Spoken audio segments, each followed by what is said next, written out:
really? Why don't you just mail me the bullet? That one's for you, Destin. I hope you like it. So yes, I can finally say that I have played Suicide Squad Kill the Justice League closed alpha, and I liked it. God, that feels good to get it off your chest, right? So what's up, guys? Welcome to the channel. I'm Salty Sliggy. Today we're going to be talking about Suicide Squad Kill the Justice League, the longest title known to man for a video game. And mainly I'm going to focus on some criticisms from certain creators, as well as the impressions from some creators, as well as my own impressions from the closed alpha. But before I do that, let's have a little recap, because let's all be honest with ourselves here. It has been a roller coaster of emotions leading up to launch, and as of recording this video, we are 18 days away. That is if you have pre-ordered the deluxe edition to get that 3 days early access. Otherwise, it is February 2nd for all you standard noobs out there. So like I say, it's been peaks and valleys. We've had the first reveal trailer. Everybody was excited of Rocksteady's new game, followed by dropping gameplay, and then the scene kind of went a bit sour. Everybody was like, what the fuck is this? And all the backboners were out in full force all over the internet, even though people that do some digging and do some research knew exactly what type of game this was going to be. Oh, what is this, Rocksteady? What have you done? Then we had the leaks. Then the backboners were out again, and oh, this is a disgrace. And then we had an apology over the leaks, and the backboners were nowhere to be seen. And then we had a closed alpha. Then we had people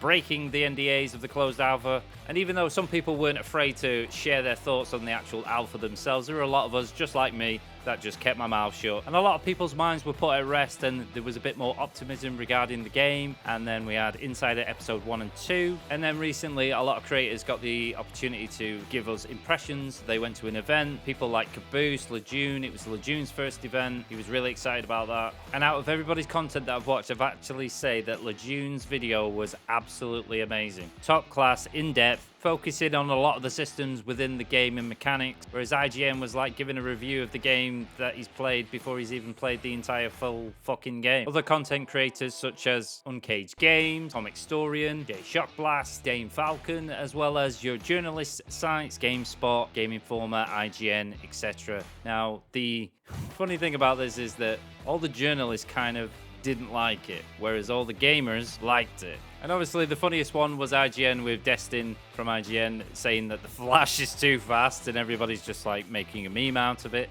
Like, the Flash is that fast, he can time travel. So of course he's going to be too fast, he's going to be hard to hit. He's the Flash. Caboose did come to his defense to say he kind of didn't understand the mechanics of it. And I can grant you, 2 hours is probably not enough to get fully equipped with the certain kind of character that you were playing. And he also stated that it all felt the same. It's like something you've played before, which we do get this in gaming a lot, that the majority of what you do play does remain the same. It's just with a different texture and different setting, etc. I know this myself. Well, I can kind of use that logic against yourself by saying, well, you think it feels all familiar and whatnot because of all the other types of games that you played.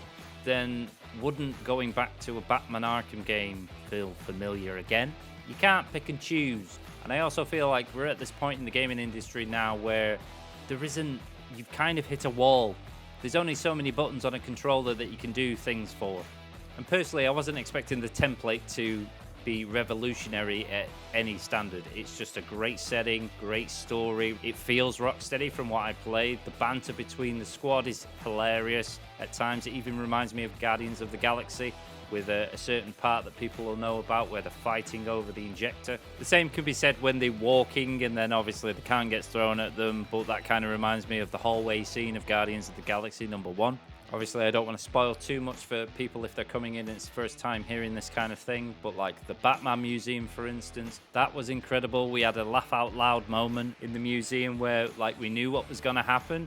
So when I was playing it for the second time with another friend that hadn't played it yet, this is another friend that was so confused at the fact that they asked for a zip code when he's not American, he's British, and all he had to do was click the accept NDA button in order to play the game. You know who you are. We were like, you go first. And he's like, why, what do you know? And we were like, nothing, just you go first. So only those that have played the alpha know what I'm talking about. So the thing that happens when you go first in the museum, we did it to the second guy, and we told him to go first, and he's like, why? And we're like, no reason, just you go first. So he did, and what happened was the thing didn't actually happen to him that we expected it to happen. It happened to the guy that I played with previously. It already happened to before.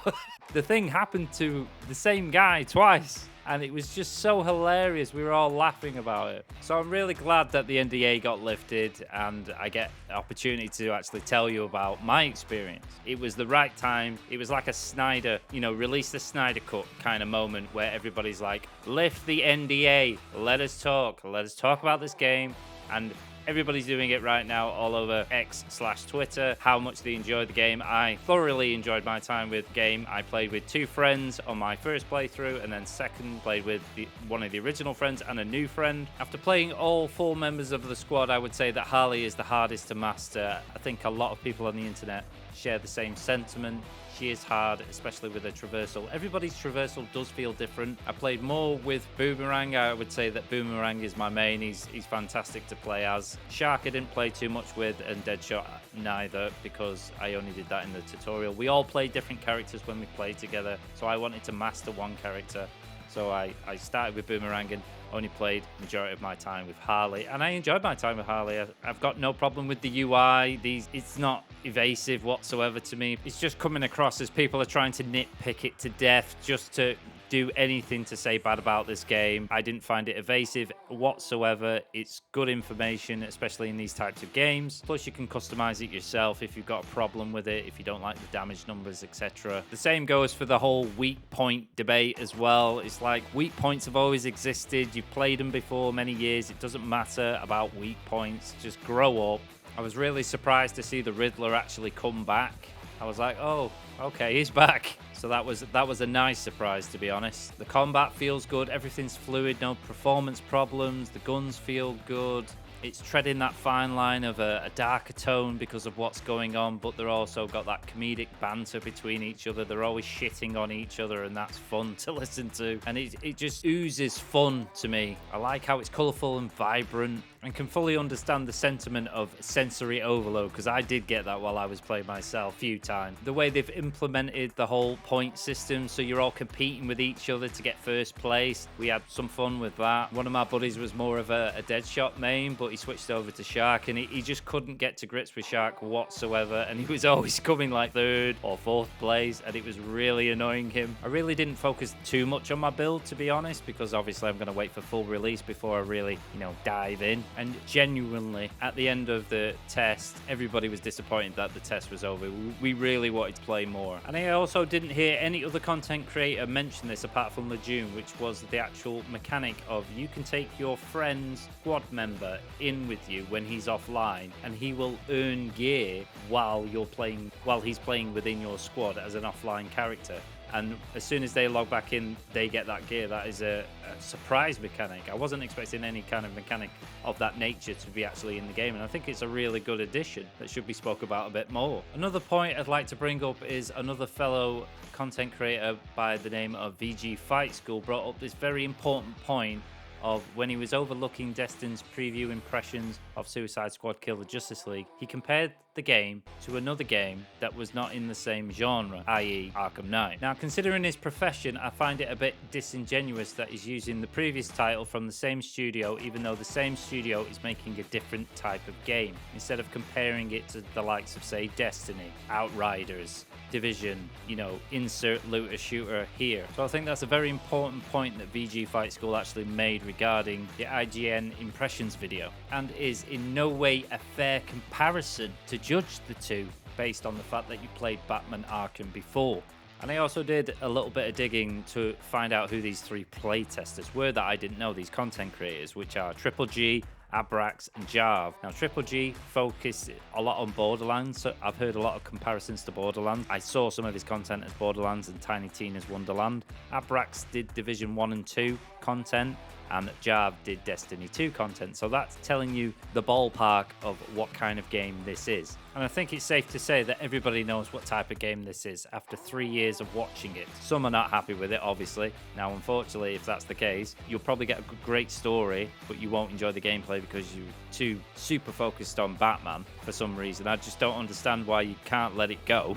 And then other people that enjoy this kind of genre, as well as love these characters that are in DC, will thoroughly enjoy this game, as I will myself. So overall, I'm excited. I'm glad they lifted the NDA. Glad I could talk about it. Can't wait to use Afflictions. I didn't use Afflictions in the alpha, but I can't wait to use them in the full release, which will be January 30th for those that have pre-ordered the deluxe, and February 2nd for those that are on regular. Thanks for watching. I appreciate it, guys. Hope you've enjoyed it. If you did, please smash a like. It really helps out the channel as we continue to grow the YouTube. Oh, and also don't forget that we still have episode 3 to drop, which will focus on post-launch content. So stick around on the channel.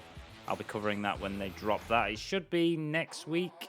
And if you want to possibly see me in the future being able to participate in such events such as these, that these content creators got the great opportunity to go and try out the game, then be sure to support the channel. And the best way of doing that is by subscribing. Let me know in the comments down below what you thought of the alpha. Let me know if you liked it. Let me know if you didn't like it. There's also a poll on the channel.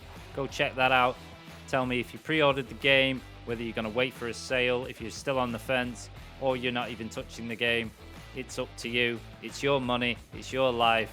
I know I'm playing it. I know hopefully my friends are playing it. And I will see you on January 30th, where I'll be streaming it on the channel. So come and check that out. Come and say hi. Be nice to see you. You'll find other videos on my channel if you want to check those out. You'll find social links down below if you want to support me in that space. Hit that notification bell. And as always, have a wonderful day. I'll see you next time.